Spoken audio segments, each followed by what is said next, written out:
এটা একটু মনোযোগ দিয়ে শোনেন। এই কথাটা ভুলে যায় না। আজকের লেকচারে যদি সব কথাও ভুলে যান, এই কথাটা বলেন না।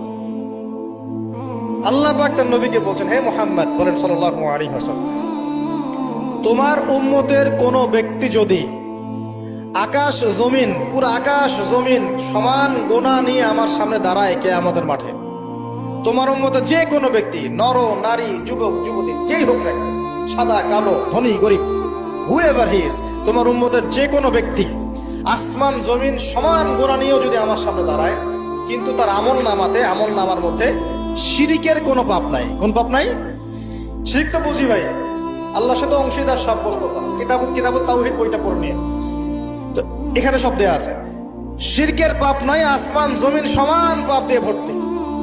আমি আল্লাহ তার সামনে আসমান জমিন সমান ক্ষমা দয়া নিয়ে হাজির হব ইনশাআল্লাহ।